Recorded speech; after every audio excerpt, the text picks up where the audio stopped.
that, and let's stop recording here. There we go. I am a former professor, so I tend to forget things.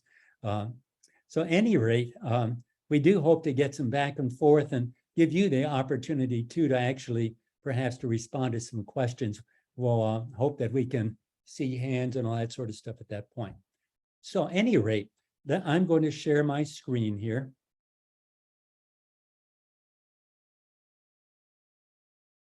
And here is our, can you all see that? Is that coming up clear for you? Good, all right. I'm going to start playing the video and we'll let Caroline take it away here. And whoops, I need to back it up. Hang on a second here. There we go. hello, my name is Caroline Holmes, and I'm coming to you via video as I finish up my day at Cedar Breaks National Monument as a park ranger. I hope to join you once the presentation is done, barring all technological difficulties and I can access the internet. Just a little information, I do not speak for the National Park Service. This is based off of my master's thesis back in 2019 at the School of Theology. And I look forward to answering any and all questions you all have and the discussion coming up afterwards. So this is Ecological Grief, Hope and Resurrection in the Environmental Crisis, a Story of Lament. I wonder if we should begin to explore something beyond active hope. The news about the climate is going to get increasingly worse on a steady basis. If, as many suggest, we are beyond the point we can significantly affect the changes, as the vicious cycles are already in play, then at what point is it advisable to suggest that social collapse and catastrophes are all but inevitable? An excerpt from John K. McEwen. In an online forum for the International Transformational Resilience Coalition, or ITRC, John K. McEwen asks about hope. Specifically, how can we promote hope when the science is clearer than ever that the world humanity has known is collapsing around us?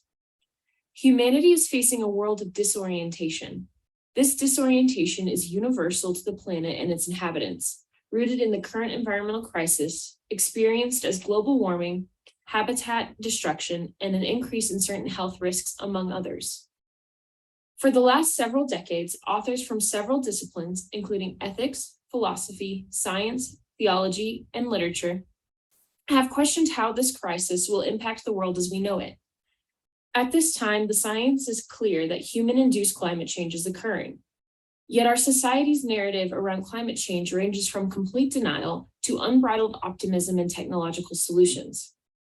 To be clear, our society refers to the overconsumptive capitalism of the United States, a narrative that relies on blind obedience to the systems in place for the sake of profit. Denial of climate change allows business as usual economics to continue without the hindrance of changes in economic policy. Faith in future technological miracles also allows business as usual economics to continue with the inherent hope that we will find a solution to climate change. Our society must come to terms with the realities of climate change before meaningful action can take place. We must change the narrative with which we address the end of the world as we know it. American society has been presented with climate change data for more than 4 decades, yet denial and fear still seem to saturate the conversation, overpowering beneficial discussions of climate change mitigation and adaptation. Our current cultural narrative does not provide us with a way to process the realities of climate change and how it will affect the world as we know it. According to the 2020 United States Census, roughly 71% of Americans identify as Christians. Although this percentage is quickly subdivided into various denominations, that is a huge portion of the population who purport to have at least one thing in common: belief in a God who so loved the world that he gave his only son, so that everyone who believes in him may not perish but have eternal life. The narrative provided within this paper is for the broad community of believers, especially those privileged by a white dominant society. However, my personal background may lend a Protestant hue to the argument that follows. Within the Christian tradition, there's a practice that helps guide us in times of intense unknowing, when all seems lost and we are paralyzed by the situation at hand. The practice I'm speaking of is found throughout the Bible, but is particularly visible within the book of Psalms. I'm speaking of lament. Lament has deep roots within the Christian tradition, winding back to our shared history with ancient Israel. Lament is a ritual of ancient Israel as a community to process the most difficult of their circumstances. I will show that we've reached a time where lament, as a necessary part of Christianity, can help us move out of despair and into a hope that is grounded in reality and not in any type of denial of anthropogenic climate change. I will be skipping over the climate science portion of this paper just for the sake of time. If you're interested in that information, please reach out to me for the full paper. First, I will show that climate change denial is a common narrative in the United States that must be rewritten. Next, I will describe how our society's denial of grief inhibits our ability to see the world through fresh eyes, embracing aspects of fear and despair. Third, I will delve into the use of lament within the Christian tradition to show that the church has a way of handling the fear and despair that is provoked by the environmental crisis. Fourth, I will categorize the viewpoints of our society into a narrative of disorientation, utilizing Walter Brueggemann's framework in the spirituality of the Psalms. Finally, I will reflect on the resurrection of Jesus as a means to bring hope to a world steeped in disorientation. Only once we have faced the difficulty of our situation without reserve will we be able to regain relationality with God and God's creation in a way that moves us toward acting alongside God's sustaining power. Denial seems to be the most prevalent reaction to climate change. In A Thinking Person's Guide to Climate Change, Robert Henson claims that human response to climate change is intuitive, almost instinctive denial. This denial includes those who deny that climate change is occurring, but that's not the whole story. There is also the denial to act in ways that show the seriousness of the issue at hand. To hold those responsible for greenhouse gas emissions accountable for their large portion of this crisis, especially if we are the ones who need to be held accountable. In 1988, Dr. James Hansen testified in front of a congressional committee saying it was 99% certain that the warming trend was not a natural variation, but was caused by a buildup of carbon dioxide and other artificial gases in the atmosphere. Denial encompasses our whole narrative of climate change in the simple fact that action towards mitigation has not taken place since scientific consensus of anthropogenic climate change and the impending impacts have come to light decades ago. The heart of this denial is fear. Throughout human history, climate has been associated with fear. We have sought to control climate through ritual or science in order to normalize chaotic weather events. We are beginning to recognize collectively as a human community that the earth is not as stable as we previously thought. As Amitav Ghosh points out in The Great Derangement, the narrative framework that permeates Western literature does not give voice to the environment. The environment is a stable backdrop in which human actions occur. We are now realizing that the environment has its own agency in the lives of every human being. This is a fearful idea. We have spent centuries as a species convincing ourselves that the earth is a pile of rocks that we can move at will to fit our needs. We have spent the past 300 years, since the Industrial Revolution, polluting the atmosphere in various ways, not comprehending the cost of progress. The predatory hubris of European enlightenment saturates our inaction on climate change.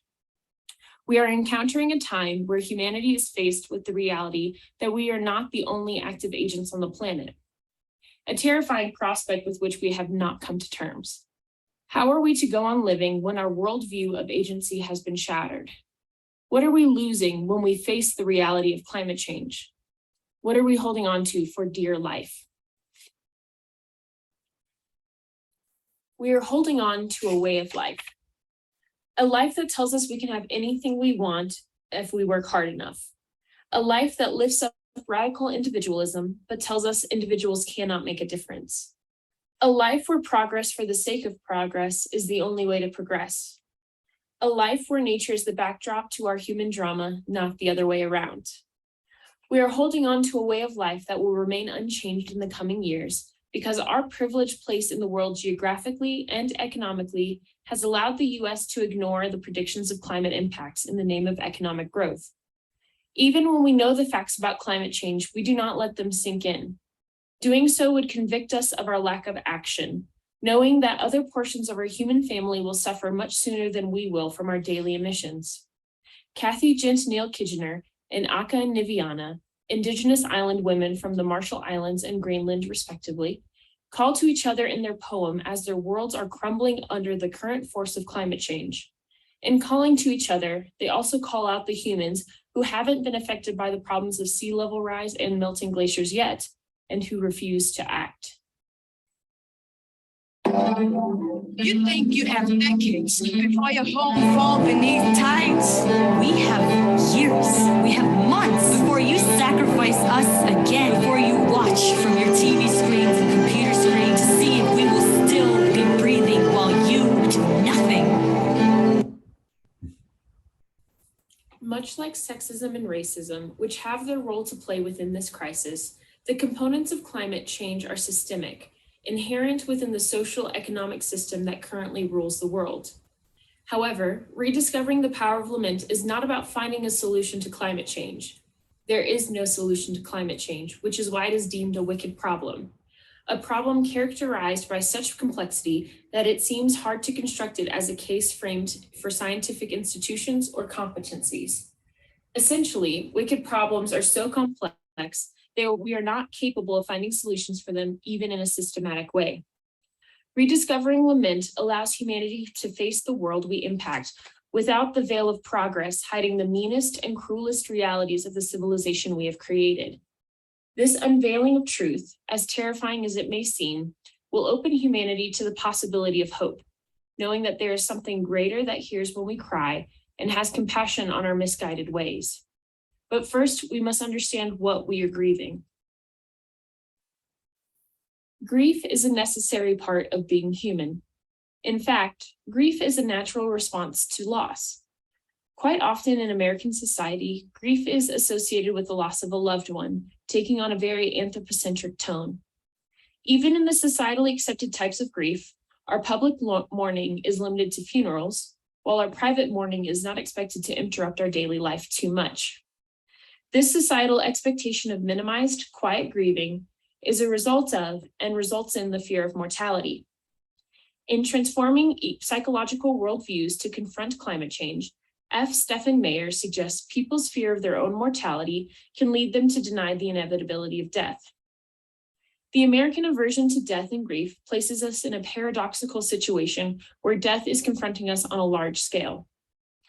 Yet this death, while it is anthropogenic, is not anthropocentric. We're facing a time of wide-scale loss in terms of non-human entities. Ashley Consolo and Neville R. Ellis define ecological grief as the grief felt in relation to experienced or anticipated ecological losses, including the loss of species, ecosystems, and meaningful landscapes due to acute or chronic environmental change. Ecological grief is a phenomenon that is affecting many people who watch as their way of life is dying because of changes in their environment. Consolo and Ellis explain that not only is this type of grief about current ecological loss, it is also anticipatory of future losses to culture, livelihoods, and ways of life. In addition, ecological grief is also disenfranchised grief because it isn't publicly or openly acknowledged. This lack of publicity in terms of ecological mourning is a symptom of the larger fear of mortality that permeates American society, a fear that allows continued exploitation while ignoring the finitude of the earth. Experiencing ecological grief means opening oneself to the ecological challenges facing our global society, actively opening ourselves to the pain and suffering. Ecological grief will become an increasingly common human response to the losses encountered in the Anthropocene, according to Consolo and Ellis. The study of ecological grief is relatively recent, attempting to catch up with the lived experience of grief spreading amongst humans worldwide. While ecological grief among those who live and work closely with the natural world is common, people who have distanced themselves from nature, like city dwellers, can still be impacted by such grief. In fact, allowing oneself to be impacted by the dramatic current and future ecological and cultural losses is an important step in closing the perceived distance between humans and nature. In constructing a separation between humanity and other creatures, we create an us versus them scenario. Within the lens of the individualistic American worldview, this false dichotomy becomes even more narrow, me versus the other. This othering between humans and nature and amongst humans ourselves leads to harm. Othering creates derealized bodies. According to Judith Butler, derealization is a process by which one loses one's position as a valid person in the social imaginary, yet remains nevertheless present as an embodied being. Derealized bodies are actively ignored and marginalized in public settings because they are not deemed worthy of discussion by the powerful. The distance between derealized bodies and public discourse allows for bodies such as those of women, racial and sexual minorities, other marginalized groups, as well as animal, vegetable, and mineral, to be exploited regularly. These bodies must remain ungrievable in order for exploitation to continue. In deeming something ungrievable, we begin to label what counts in the public sphere. Andrew Mark and Amanda DiBattista claim public mourning helps define the limits of the public itself, meaning who we are allowed to mourn publicly shows us where our society draws a line on valuation. We have reached another paradox. A society that defines itself on its freedom from limitations is the most limited within its public sphere, where only a few specific bodies actually count as mournable. Our society tells us that mourning is a private affair that should not impact our public life. But the Christian tradition tells us something different. Specifically, our tradition tells us to use ritual. The most familiar mourning ritual to us is the funeral, but there are more ways to grieve publicly than in a funeral or for a specific person. Mark and DiBattista claim environmental loss pushes the limits of our conceptual frameworks and renders our accepted mourning rituals, such as the funeral or romantic elegy, inadequate. These rituals place mourning in a specific time and space, not allowing for the recognition that grieving rarely ends quickly and calmly, but rather stays with us for the rest of our lives in some form. We must recognize and embrace that mourning rituals are a perennial activity, something to be repeated and practiced. Grief is a natural part of human life, a part that should not be shunned to make us comfortable, but which should be embraced as a form of community building. Finding words through loss allows our emotions to come to the fore, a practice in and of itself that is denigrated in this society. We have lost the language of emotions, yet it is the emotions that move us. And without the ability to express these emotions, we are distressed as well as impoverished and disempowered. The Christian tradition has a bodily language of grief. Lament is a form of grief that expresses our dissatisfaction at the state of the world in our lives. The Christian tradition is steeped in lament, but is an aspect that the current church often overlooks. Lament has been within the Christian tradition since the beginning, established in the Hebrew scriptures of the Old Testament. Specifically, the book of Psalms was a valuable resource for lamentation alongside psalms of praise and thanksgiving. Not only were these psalms a resource of ancient Israel while they journeyed as God's chosen people, but the Psalms are a vital part of Christian heritage, with Jesus Christ often quoting Psalms in his discourses and in times of deep distress. Psalms of lament convey the most visceral emotions of betrayal, loneliness, and anger towards God. Often these words are spoken on behalf of the community, in which the chorus expresses their dissatisfaction with God and the world. Such alarming language seems foreign to the contemporary Christian church. We are often taught through sermons and liturgy that praise is the only form of communication one can have with God. Anything less than being thankful would be blasphemous and unchristian. Yet who are we to turn to when situations are less than perfect, less than worthy of praise to the Almighty? When lament is not seen as a viable form of communication with God, there becomes a silence between humanity and God, a sense of miscommunication or misunderstanding of the reality of the world. In When God is Silent, Barbara Brown Taylor comments on the verbal silence from God beginning in the Old Testament and spanning the generations after. She claims that God's silence is the final defense against idolatry. We no longer speak God's language when we focus more on liturgical correctness than we do on justice. The language is broken. Yet that does not bar us from feeling the hurt and shame that silence from God creates. Turn to Psalm 88, and you will hear the anger as the psalmist expresses despair because God won't respond to his cries. But I, O Lord, cry out to you. In the morning my prayer comes before you. O Lord, why do you cast me off? Why do you hide your face from me? Wretched and close to death from my youth up, I will suffer your terrors. I am desperate. Your wrath has swept over me. Your dread assaults destroy me. They surround me like a flood all day long. From all sides, they close in on me. You have caused friend and neighbor to shun me. My companions are in darkness. In Psalm 13, the psalmist cries to the Lord because the enemies have overtaken her. How long, O Lord, will you forget me forever? How long will you hide your face from me? How long must I bear pain in my soul and have sorrow in my heart all day long? How long shall my enemy be exalted over me? Consider and answer me, O Lord my God. Give light to my eyes, or I will sleep the sleep of death, and my enemy will say, I have prevailed. My foes will rejoice because I am shaken. Biblical lament is a way to communally express powerful emotions such as anger, sorrow, and grief. It is a part of our tradition that allows us to speak honestly to God, not in a timid voice of fear, but a strong voice of conviction, knowing the world is not the way it should be. The Psalms teach us that we are allowed to be angry with God, that we are allowed to bring specific situations to God and not only ask for guidance, but to scream if necessary, my God, why have you forsaken me? Once again, this seems like a lost language in today's church.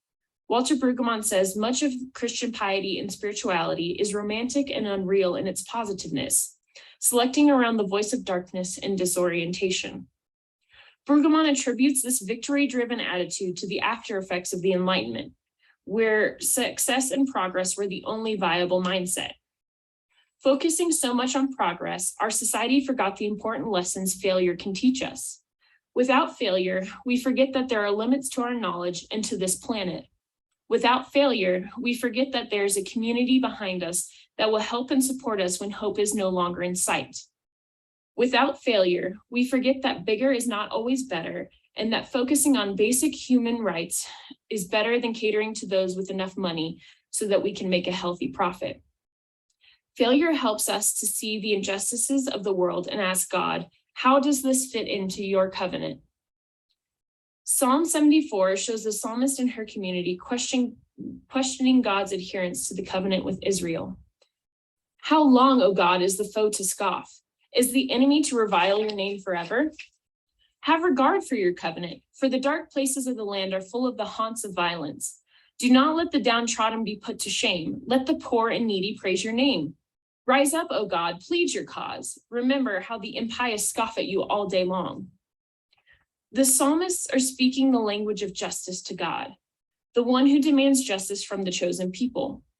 Brueggemann states, the psalm writers will not tolerate a faith in which human well-being is not honored. They are impatient with any God who thinks or acts otherwise. Therefore, in a time of disorienting injustice, we must live into the covenant God has made with us, recognizing the injustices that we have committed against our human and non-human family. We must reclaim the broken language of lament as the global crisis continues to rage around us. In the spirituality of the Psalms, Brueggemann lays out a framework in which most Psalms can be placed into three categories: Psalms of orientation, Psalms of disorientation, and Psalms of reorientation. This framework illustrates the various narratives at play when speaking to God within the Israelite tradition. Psalms of orientation are ones of creation. These Psalms represent the world as God created it, articulating the joy, delight, goodness, coherence, and reliability of God, God's creation, and God's governing law. Next, there are Psalms of disorientation, which show that there has been a shift in how the world operates. It is no longer the world of good creation. Something has gone astray, and the psalmist's world is in turmoil. During these times, the psalmist and her community express rage, resentment, self-pity, and hatred. Finally, Psalms of reorientation represent life as disorientation melts away, typically in the form of thanksgiving to God for deliverance from the previous peril. However, the move from despair into this new form of joy is never obvious, easy, or natural, but comes in surprising and uncomfortable ways. Individuals and communities in our society fall within different parts of this threefold framework in regard to climate change. The orientation mindset can be a form of social control when we fail to question the status quo, assuming the injustices within are necessary evils or ignoring injustice altogether. The orientation mindset serves only to celebrate the status quo, the happy but inequitable way life is currently arranged, according to Brueggemann. This complacency is an act of a lack of faith. Turning our back on reality because it disrupts the life we live shows that we favor our individual autonomy over the will of God. The longer it takes us to come to terms with the reality, the worse the situation becomes until we are forced by the extreme effects of climate change out of our state of denial into a world we cannot hope to survive in. We must acknowledge the disorientation that climate change presents because that is the reality in which we live. As the psalmist would say, we are in darkness, yet we can still speak, still call out to God, still plead for our lives. It is in disorientation where we find our voice shouting to God, asking questions and demanding answers. The blinders are off and we see the world for the first time, understanding that we do not have as much control as we originally thought. We are gaining the courage to see the world as we know it end and still go on seeking life in this new world. Without accepting the reality of climate change, overcoming fearful denial and publicly grieving losses, we will be stuck within disorientation. As we face the reality of climate change, we must remember that we face a time of decisive transformation made possible by this God who causes new life where none seems possible. The world as we know it has ended. We must be transformed by this knowledge so that we may enter reorientation with hope that humanity can and will do better for the entire planet and all its inhabitants. In this process, despair and grief cannot be forgotten. Part of disorientation is the despair a person feels when the veil is removed and reality confronts her for the first time. The despair comes from wondering how humanity has been able to ignore reality for so long. Seeing the world as it is, as humanity has impacted it through a manifest destiny-esque style of infinite economic growth, brings despair upon us. We cannot see how the earth will endure its current state and continue to nourish the multitudes of creatures living on this planet. Despair is the paralyzing factor when someone is confronted by the reality of climate change. She cannot see a way out. Seemingly for the first time, there is no solution to the problem at hand. Grief, on the other hand, looks back. We begin to grieve for the world we have known, the world where we have found comfort. What will this new world bring? Comfort hardly seems reasonable to a man faced with the knowledge that his way of life, his very existence within a social structure of electronic goods, is contributing to the crisis at hand. To those who have the courage to pull back this curtain on reality, we mourn the loss of a world. Yet we mourn alone because we live in a society of denial, of technocratic solutions to ethical problems, and of a comfort that trumps justice almost every day of the week.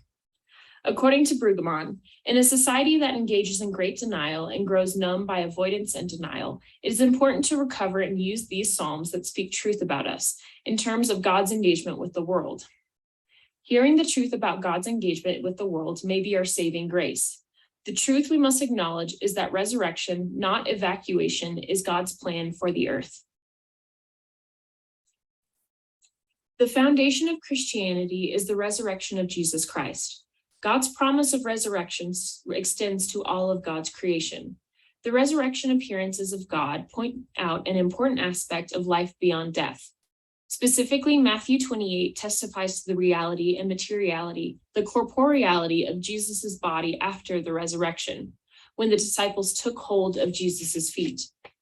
The inbreaking of the kingdom is not about rescuing humanity from a destroyed earth, but instead a transformation of the entire earth, humanity included. The resurrection shows us that even after the transformation of the world, we will still be embodied creatures. Our hope is in the transformation of the world, which is a part of our eternal life in Christ. This transformation revitalizes nature, bringing life-giving moisture to desiccated land and fertility to the dwindling flocks and herds.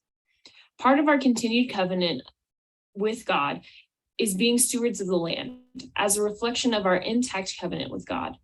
The resurrection allows us to look forward to the transformation of the earth while recognizing the finitude of creation now.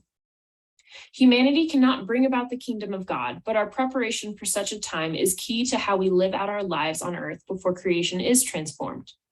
Specifically, we are called to keep awake. Keeping awake is similar to removing the veil of false reality. It allows us to see the world as God sees. Keeping awake means we cannot become numb to the world around us just because it makes us uncomfortable. It is a fact that human action is degrading God's creation. We must acknowledge our privileged place among creation, resisting the temptation to deny the existence of bodies, human and non-human, which make us uncomfortable. As womanist theologian Emily M. Towns states, the divine future breaks into the present with each thorny act of justice. Traveling through the period of Lent, specifically the dark days of Good Friday and Holy Saturday, is an integral part of our narrative regarding resurrection. These somber days remind us that to be Christian is not to be perfect, but to be on the path of perfection, which is possible through the grace of God. The inbreaking of God into this world is already occurring, but we must work in order to experience the fullness of God here on earth. Crying out to God when the world is not what it always seemed to be is part of the work. We actively live into the tension between the promise of life and the reality of death, knowing that death, though grievous at times, is not the last word. Part of the work is staying awake in the face of a reality that quickly numbs those who are not willing to see the world through God's eyes. The conviction we have when we realize the world is not as just as we previously thought brings us into community. We see what is wrong, but know that on our own we won't be able to resist evil.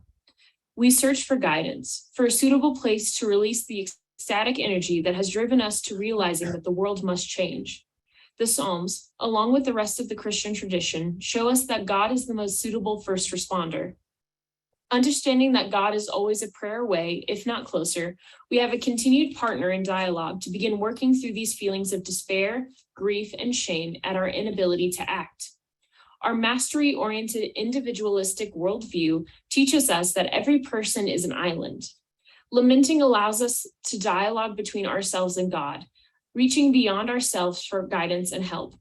As we gain more confidence expressing our fears and desires to God through psalmic lament, we begin to open the door on dialoguing in community, knowing that the individual alone cannot fight injustice unless a community is fighting alongside.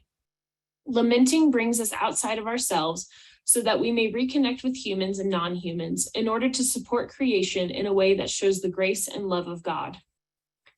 To those who have bravely removed the veil of self-interest to see the reality of climate change, we recognize that American society is in a liminal space. There are portions of the population who actively deny the reality in front of them because of fear or greed. Then there's the portion who believe technology is the solution to a problem with no solutions. Finally, there is a growing portion of the population who understand that something is not right, and we cannot fix it on our own. More importantly, this last group is recognizing the culpability of our society when it comes to acting in the face of climate change. We are starting to make connections, mourning what was deemed unmournable, recognizing bodies that were previously derealized. Now we must use the practices of our faith. We must raise our voices, shouting to God in anger, fear, and despair. We must relearn the language of lament, which our society prohibits. We must dare to speak truthfully to God, even when our churches tell us it is unchristian. We are commanded to love the Lord our God with all our heart and with all our soul and with all our mind, and to love our neighbors as ourselves. Part of this love is the relationality that God yearns to have with us, shown by the inbreaking of the kingdom of God.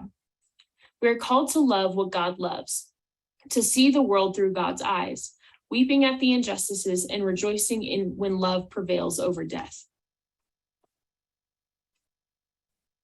In the general thanksgiving found in the Book of Common Prayer for the Episcopal Church, there are 4 lines that speak to the dialogue that is brought forth through lament. We pray, give us such an awareness of your mercies that with truly thankful hearts we may show forth your praise, not only with our lips, but in our lives, by giving up ourselves to your service. Not only with our lips, but in our lives. This practice of lamenting, of renewing the relationship with God, is not just about dialogue. Lament is a practice in which we are moved to action by the conviction of God's grace, mercy, and love. Lament is a tradition we use even in the darkest of situations to give us an awareness of God's mercies because we know that the situation is intolerable and God is obligated to change it. Our covenant with God means we are obligated to change it as well, with God's help.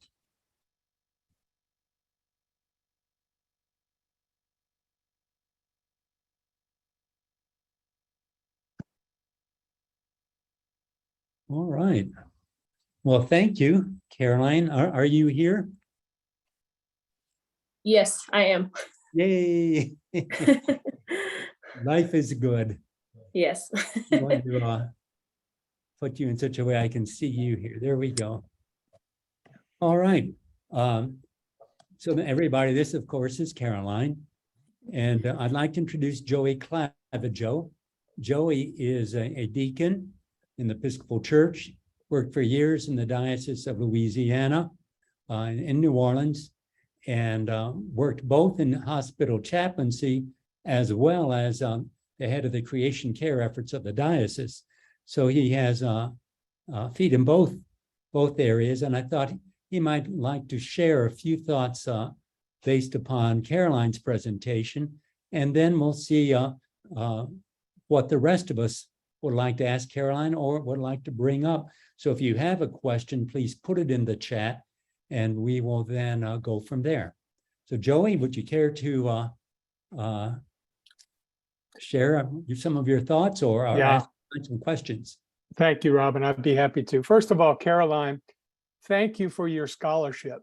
I mean, this presentation, which I received earlier, was just excellent. I watched it twice. The other thing I'd like to ask you is, yes, I would like the scientific information in the middle of this that wasn't included. And if there's a way that you could forward the whole piece to Robin and he could distribute it, that would be great from my perspective. So there. Yeah, absolutely. And I want to add one more thing, is that there were several more quotes that I obviously couldn't, they were embedded quotes. So don't try and quote me off this presentation, because you might be quoting somebody else and nobody wants plagiarism. So yes, I will send that to Robin. Thank you. Thank you. So here's my take on this. And I just want to run it past you to see if maybe I'm catching on to what this lamentation piece is all about. The first thing you said up front was that there is no solution to climate change. Wow, because it seems like we're working, especially the scientific community, to solve the problem. And I think what you're saying is that because of our systemic way we've lived in the last several hundred years, a lot of this is already baked in and it's not going to go away. So, I think that's what I'm hearing you say. I'd like your feedback on that, first of all. Yeah, so so I wrote this 3 years ago, so I can't remember exactly, but when I was in my ethics of climate change, we read I think it's called Wicked Ethics or Wicked Problems. And it's this idea that there are some problems that don't have solutions. And no matter how much we try to systematically break down the problem, it's much larger than we think it is. Same idea as Timothy Morton's idea of hyperobjects, where we only see one aspect of the hyperobject at a time. And so we only catch a glimpse of it. And then we come to find out that we were only solving one thing, and that did nothing for the whole thing in general. So we're trying to go about it systematically, which is important, but it really is going to take a whole reframing of how we view the world, which is why I use that phrase, end of the world as we know it. And so, yeah, that idea of climate change being a wicked problem, it's unsolvable because it doesn't fit into parameters that we already know how to use. Great, thanks. The next thing I'd like to run past you is this. These systemic problems that have been created, they exist not only in creation care and care for God's creation, but they also exist in racial reconciliation.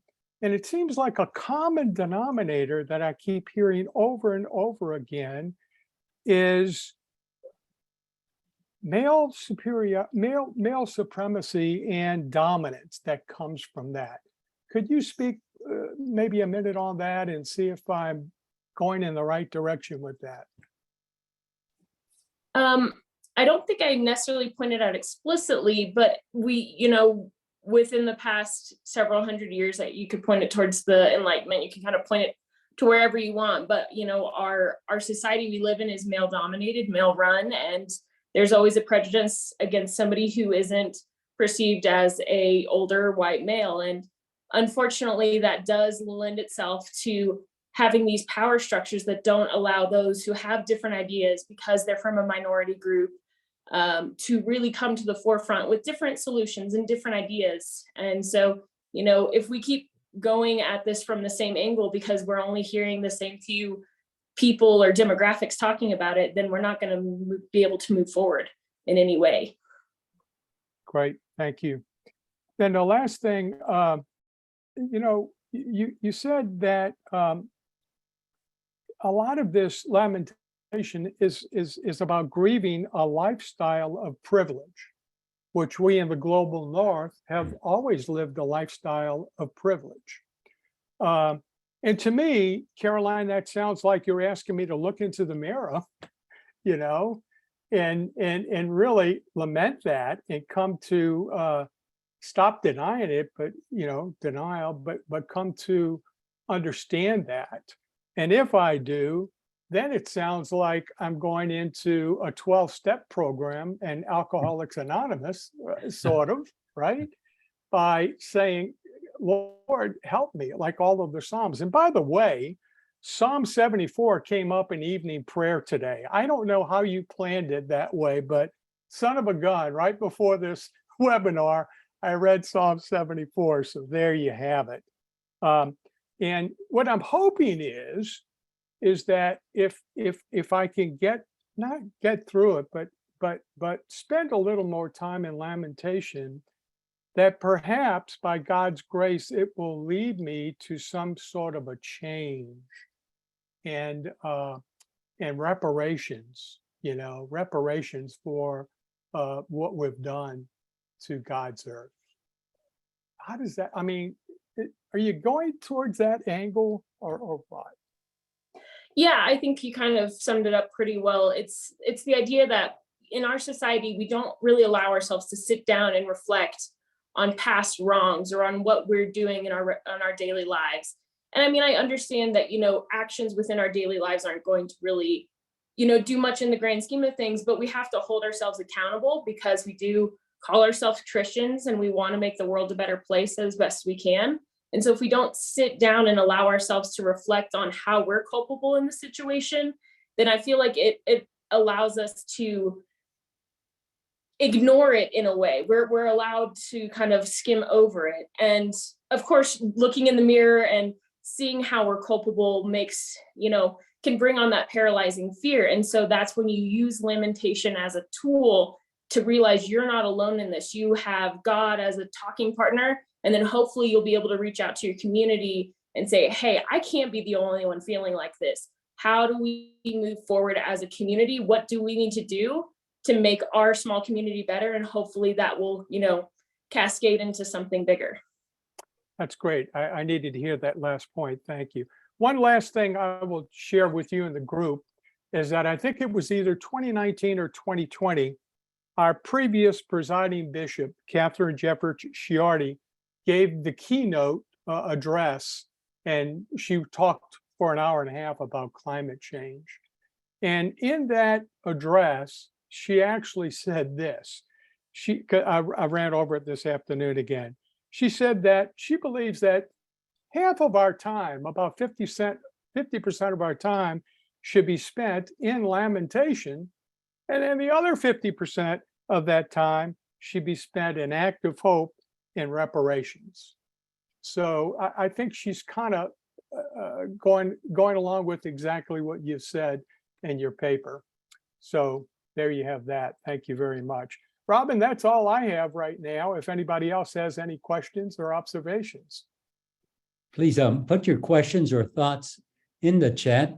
Meanwhile, I would like to ask Caroline, do you have any thoughts what that might mean, say, in a church, in a parish, in a congregational setting? We many times don't have ways, even when you mentioned in your talk, which was excellent, that even our death rituals we go to the funeral and that's it. But in many cultures, there's a whole year of mourning, and there's steps that the culture guides you through in your grieving until at the end, hopefully you've come to grips and you're able then to move on. We don't do that. So I'm wondering, and it's even worse, of course, in terms of ecological grief and mourning. So do you have any first thoughts about ways that we as individuals or as people within our faith community can move from our individual lamentation into more of a group lamentation so we're not alone? What might that look like? And I would like to throw that out to the rest of us here as what might we do with some of these thoughts that you have? Yeah, that was kind of one of the things that I always had trouble finding is, where is our liturgy outside of the funeral? Where is, that time where we can come together as a church and mourn? And of course, vigils are an important aspect of that. I'm part of the Methodist Church, and we've been trying to deal with the issues we have, competing issues on the LGBTQ community. And so in like 2018 or 2016, this has been going on too long. I will say the Methodist Church needs to get its act together and figure this out. But there was I don't think it was a visual, but it was a very intentional mourning ceremony that a church in Nashville had over the inability of the General Conference to make up its mind on what we're doing. And that was a very moving, emotional experience, but it was a very healing experience. And I'm obviously getting emotional just thinking about it.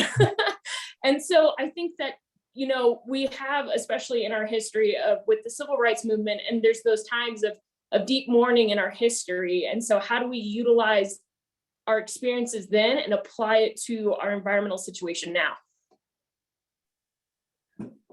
Thank you. I guess one question I'd like to throw out to the rest of us to consider is, it'd be interesting, for instance, how did that group even form in the church in Nashville? It's difficult a lot of times. I often think we're the only ones feeling this.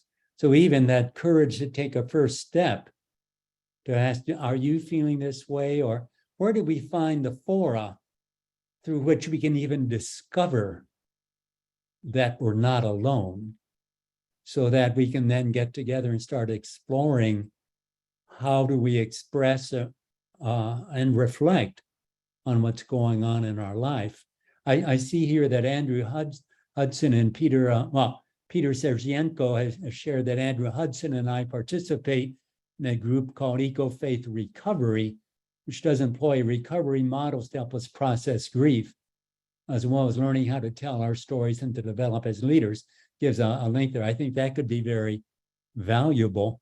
But if the rest of you have questions, have you encountered in your own lives people facing this sense of grief? Are you finding these just even one-to-one conversations out there?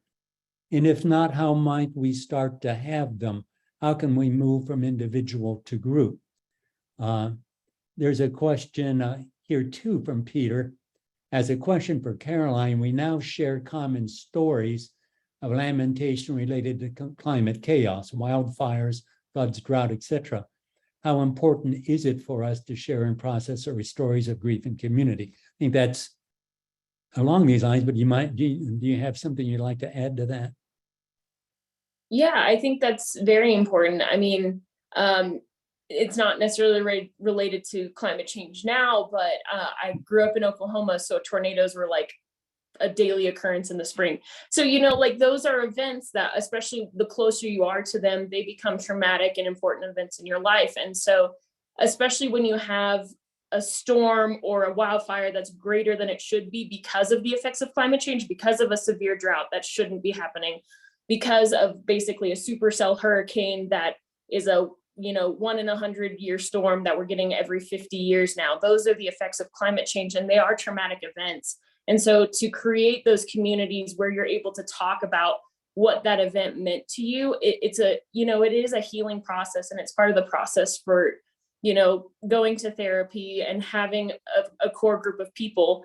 And one of the things I heard about recently when I was part of a natural interpretist conference was a recent study on the effects of ecological grief on young people. And this was taken from 10 countries throughout the world.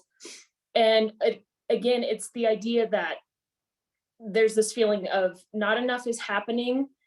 There's a feeling of my voice doesn't matter. And there's a feeling of, even when I bring it up, I'm dismissed as a young person. And I think that listening to the young people in our communities who are bringing this to our attention is very important.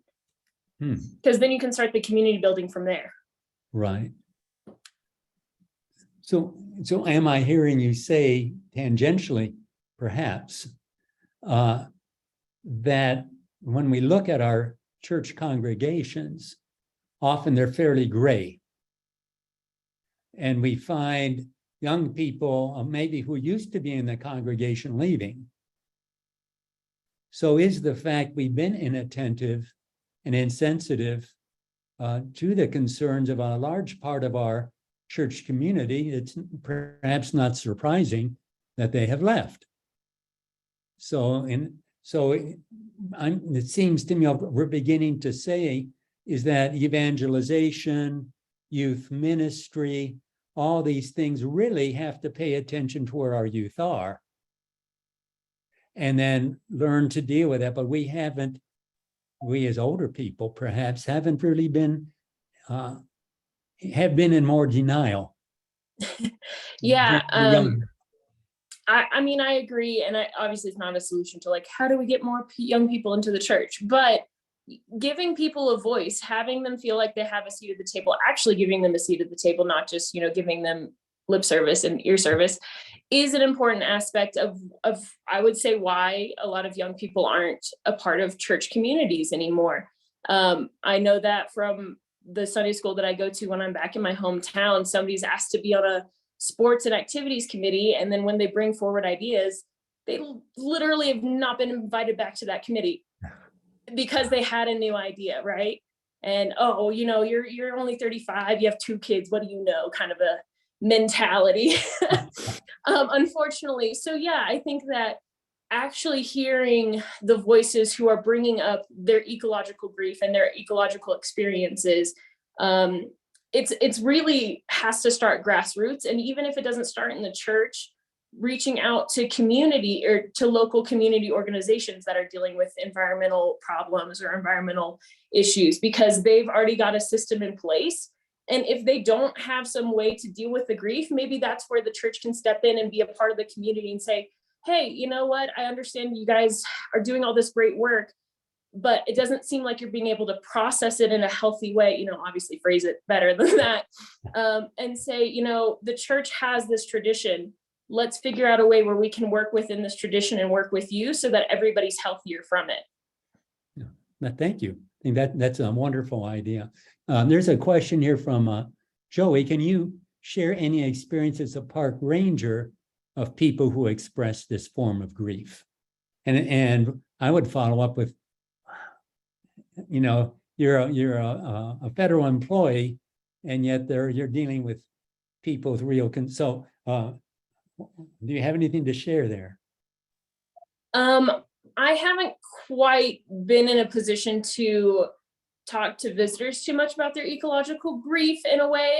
What I have noticed from my coworkers, because, when you work for the National Park Service, and most of my coworkers are actually college interns, is that their sense of humanity's impact on the environment is that we need to minimize it as much as possible.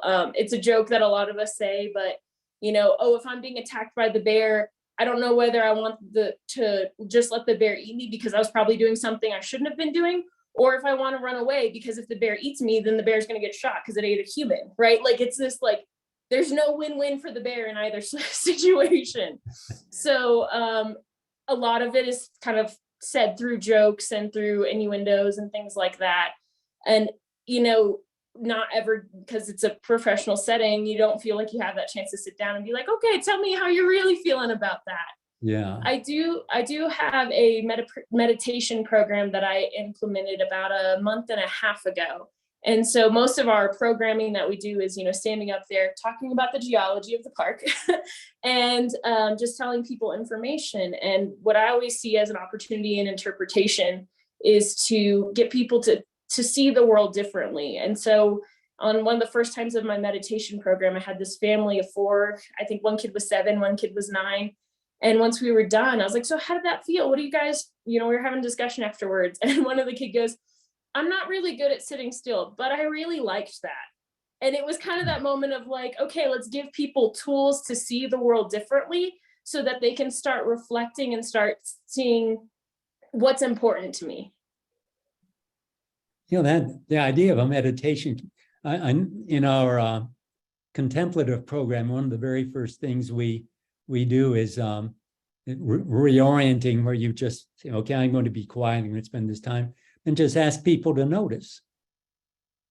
And just noticing, and then these are ways of being that aren't even necessarily, that don't necessarily belong to one faith system. And so why not make this accessible to a general public? So I think that's a wonderful thing. We've had a couple some things here in the chat I'd like to share from Dave. After the death of a monarch, after the occurrence of an accident, after a shooting or school tragedy, people show up to light candles and leave flowers and teddy bears. How might we invite people to pause and talk about what they are losing? We have to show up, ? Joey, Caroline, and of course others are welcome to join in this. Do you have any thoughts? We might invite. I think because people, those are specific events that people can rally around. I think that a starting point is Earth Day, April 22nd. Like, it's just a day that at this point is in everybody's general idea. Everybody knows that it's happening. And so if you feel like you need a physical event to be able to do something like that, then, normally Earth Day is a very happy day. Everybody's like, oh yeah, let's go for a hike, let's do this. But recognizing that ecological grief is a real thing and it impacts all of us, I guess Earth Day would kind of be my starting point for that. Mm-hmm. I was thinking that we could think of times of where there have been disasters, Katrina, some of these major, and we could mark that just like Hiroshima Day. Peace groups so often go out on Hiroshima Day, etc. So it'd be interesting, I think, to say, let's mark this day, and if you're feeling loss, let's all gather here, and you could come up with a little meditation. Could be a silent thing. I could see that as a way of perhaps starting. Earth Day is an obvious one. I think that's a good one, but there could be other days too that we might identify with that we could use. Robin, let me Yes. take you back a little bit on that. Another great opportunity, and a couple of other people have put it in chat as well, as Season of Creation. This is a interfaith season that's been going on for maybe 20 years or so now. And it's September 1st through October the 4th.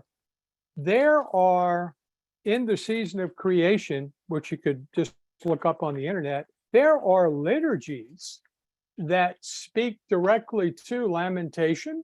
We're using one in the Diocese of Louisiana, where the Confession of Sin talks about creation and what we've done to creation. The Our Father includes everybody, the animals, the trees, the fauna, and us. So Season of Creation is just an excellent way for churches to really focus on creation care and so forth. Yeah. And I think that's a good point. There are a couple comments here that are along the same line, so I'll try to put them together.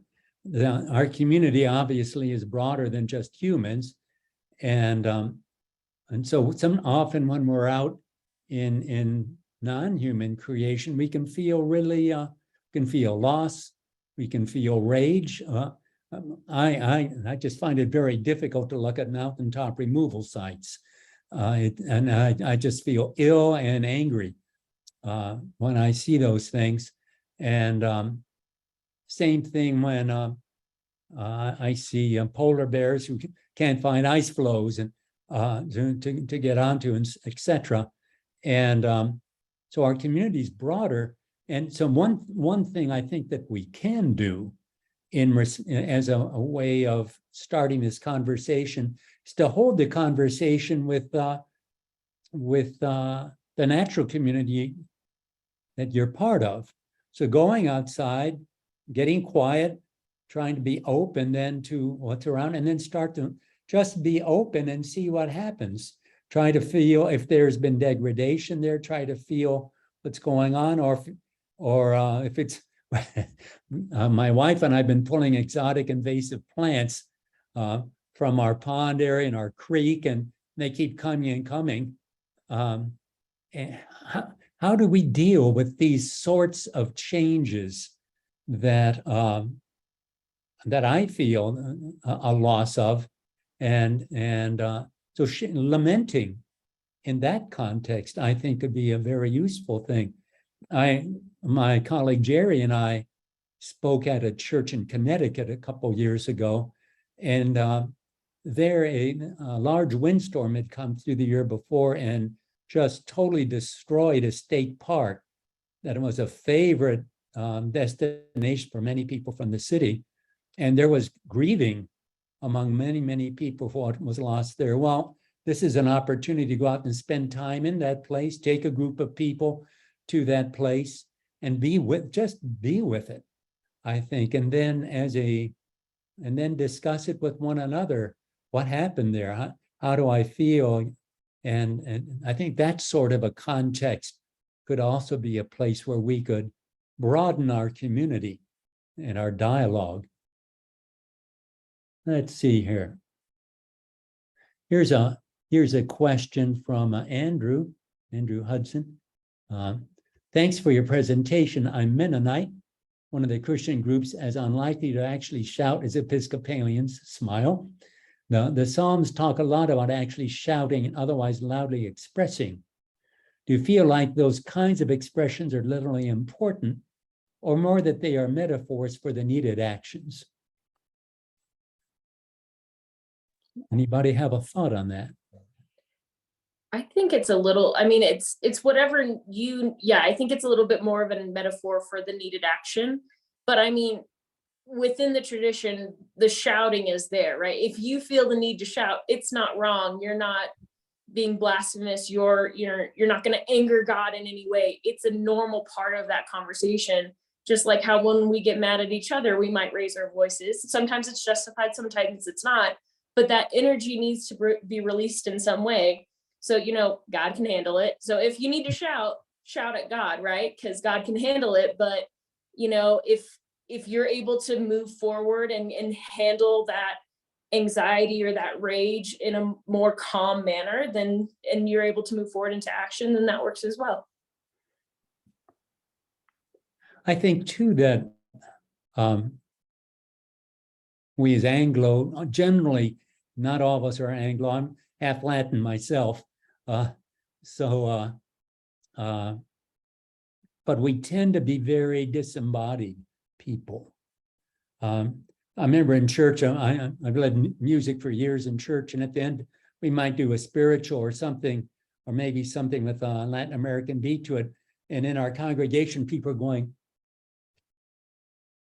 they can barely move. And there's this, there is something about embodiment that I think is very important. So I find it a healthy spiritual thing to do, to move my body. So maybe I don't have to shout, but I could kneel down with my head to the ground and put my hands on the ground and express grief through my body. Or if I feel joy, I could move around and dance to myself or with others. I think that is a dimension in which we can stretch. And the more that we become in touch with our own body and our own feelings and allow ourselves to express them, that's part of expressing to God too. because we're becoming more totally human, and that's what God asks of us. So I would recommend looking at our own bodily expressions, whatever form that takes. It may not be shouting, but it could be bowing or touching or go up and maybe not, if you don't want to hug a tree, but touch it and express some affection or a sense of loss or being with. There's a question here. We show up when someone has lost a human loved one. Do we show up to sit with a friend who has lost a pet? Similarly, we can have blessings of animals. Could we hold a memorial for neighbors who have lost a pet? I think that's worthy of thinking.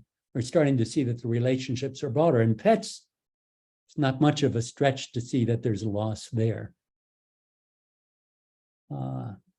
What might the green burial movement bring?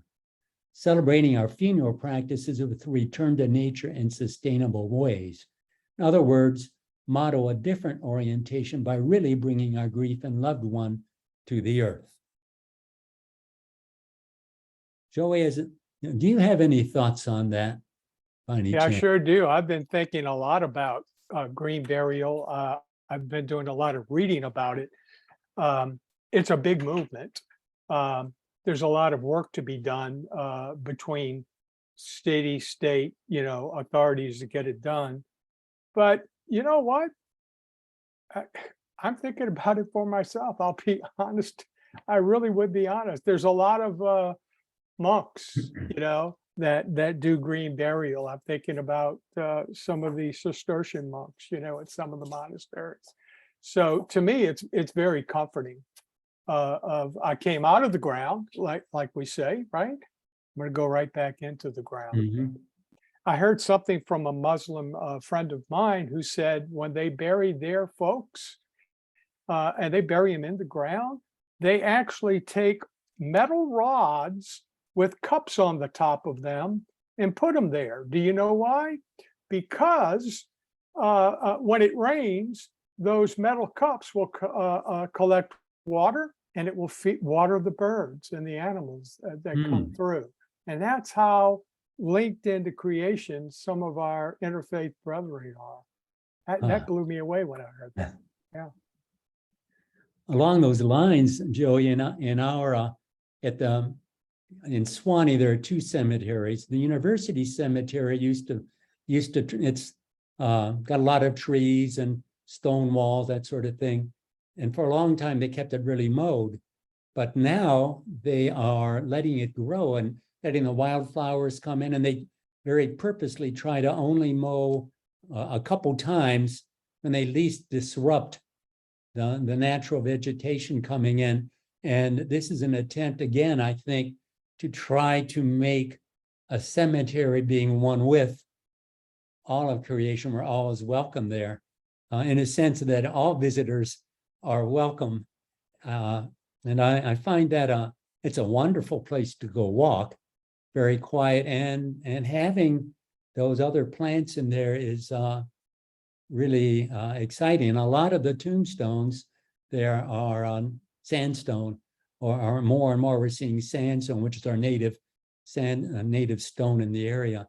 So there is much more a sense, I think, of being part of the overall creation than in say unfortunately the neighboring cemetery, which is pretty standard, a lot of lawn there and very few trees.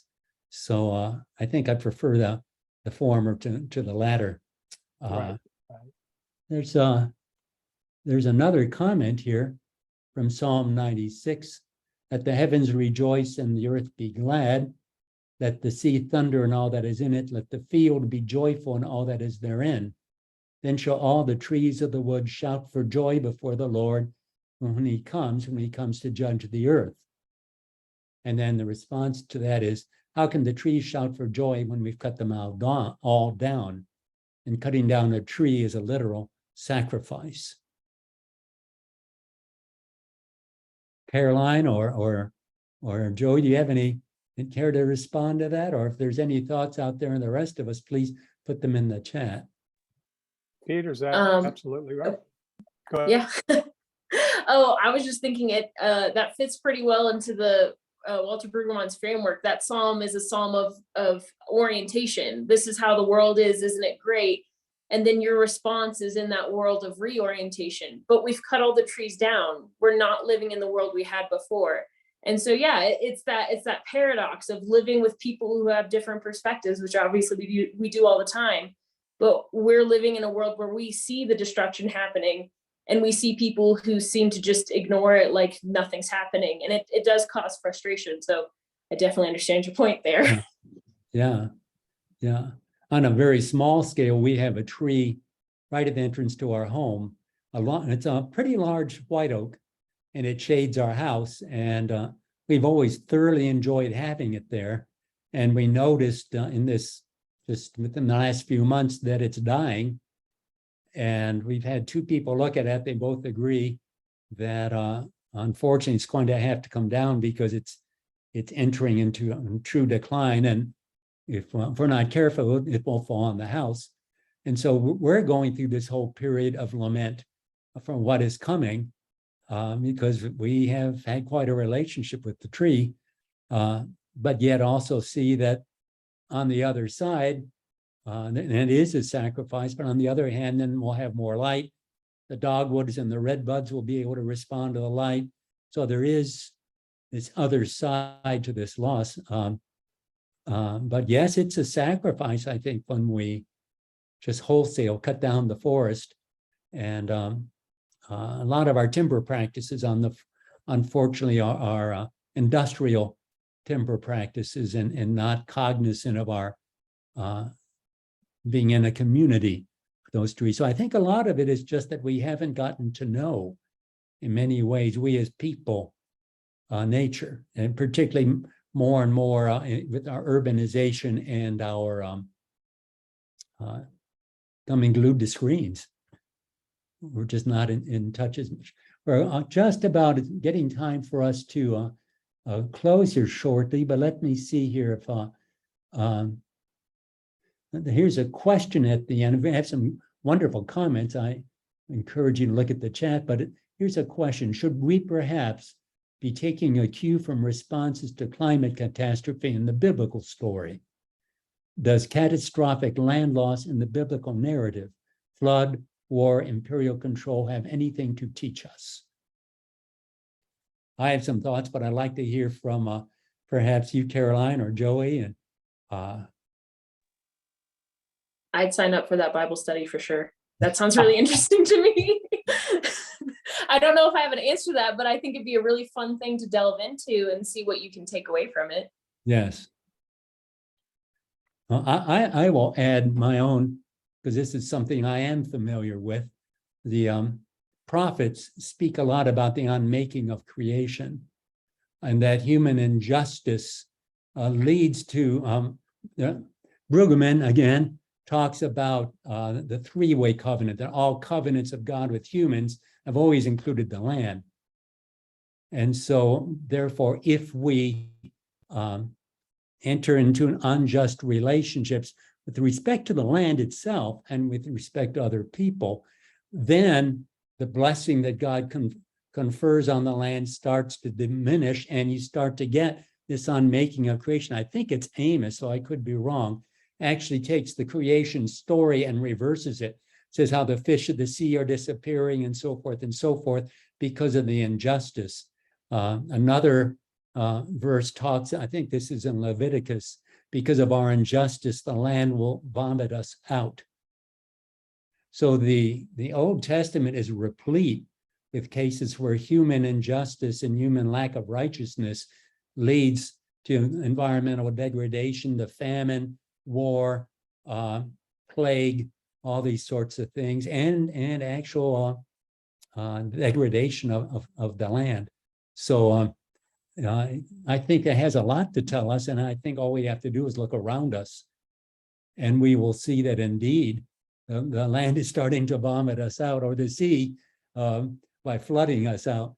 So I think it is a wake-up call, and it is something definitely within our tradition that we need to pay attention to.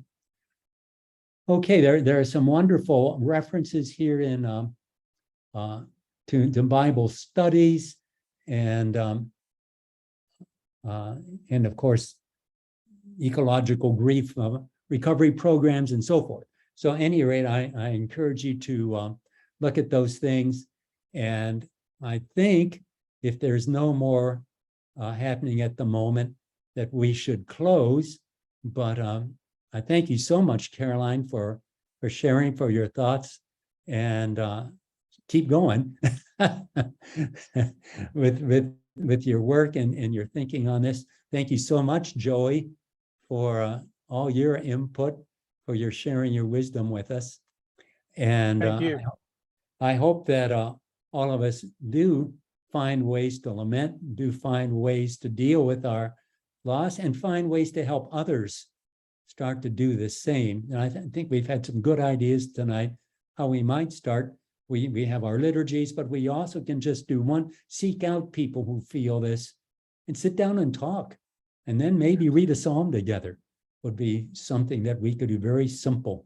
And then maybe we'll find some other folks and we can start forming groups that deal with this. So have a good night, everybody. Thank you for joining us. Look forward, I hope, to see you on October 20th for our next webinar. And blessings, and have a good night. Good night. Bye. Peace, Good to everyone. see you. Thank Bye, you, everybody. Caroline. Good to see you, Robin. Good to see you. Thanks. Good night, Gail. Bye.